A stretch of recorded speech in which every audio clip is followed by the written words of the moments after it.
मैं डॉक्टर के L Meena, associate professor Sanskrit, government college Karauli.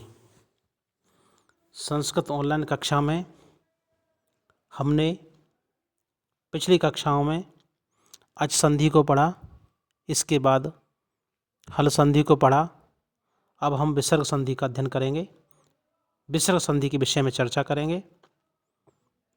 विसर्ग संधि में विसर्ग का स्वर या व्यंजन से मेल होता है, यानी कि विसर्ग स्वर या व्यंजन से मिल करके विसर्ग संधि बनती है, उसे विसर्ग संधि कहा जाता है। विसर्ग संधि की प्रथम संधि है सत्व संधि। सत्व संधि का सूत्र है विसर्जनीयस्य सह। इसका अर्थ है विसर्ग के बाद यदि खर हो तो विसर्ग को स हो जाता है। खर कहा जाता है अपने वर्ग का प्रथम अक्षर और द्वितीय अक्षर एवं श, श और स, ये खर कहलाते हैं। तो यहाँ पर विसर्ग के बाद यदि खर हो तो उस विसर्ग को स हो जाता है। इसके उदाहरण हैं बालः प्लस चलति, बालश्चलति। बालः का जो बालः का जो ल है, इस ल के बाद विसर्ग आया हुआ है और विसर्ग के बाद यानी प्लस के बाद च है, तो विसर्ग के बाद व्यंजन है, तो इस विसर्ग का इस व्यंजन के साथ मेल हो करके यहाँ पर बालश्चलति रूप बना है। रामः प्लस शेते, रामश्शेते। रामः में जो विसर्ग है, इसके बाद शेते, इन दोनों को मिला करके संधि बनेगी रामश्शेते। कः प्लस चित बराबर कश्चित। कश्चित का संधि विच्छेद होगा कः प्लस चित।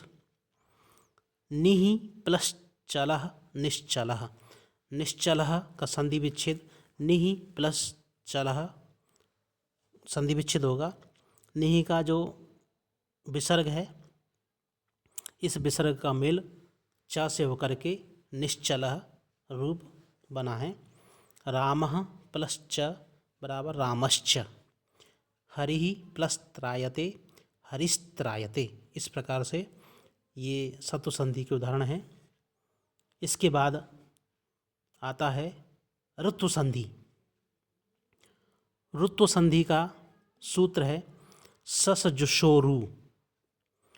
इस सूत्र का अर्थ होगा पदांत सकार और सजुस के श को रु हो जाता है, यानी पदांत का जो सकार हो स हो और सजुस का श हो, इनको रु हो जाता है ऋतु संधि में, उसे ऋतु संधि कहा जाता है।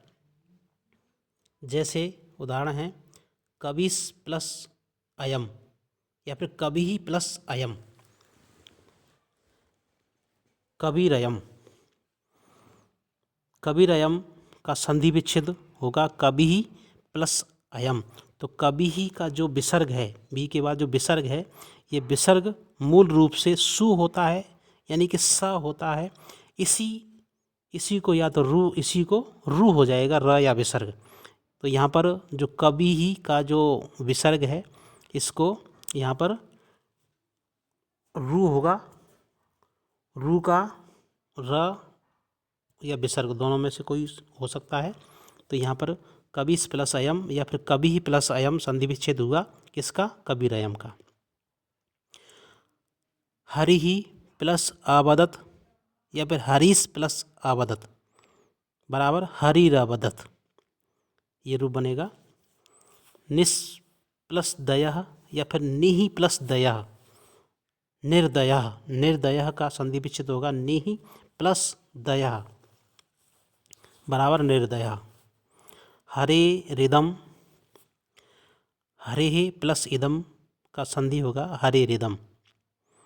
इस प्रकार से ये ऋतु संधि के उदाहरण हुए। यहाँ पर सत्व संधि और ऋतु संधि दोनों के विषय में चर्चा की कि ऋतु संधि कहाँ पर होगी और सत्व संधि किस तरीके से इसका प्रयोग किया जाएगा, किस तरीके से इसको उदाहरण बनेंगे। धन्यवाद।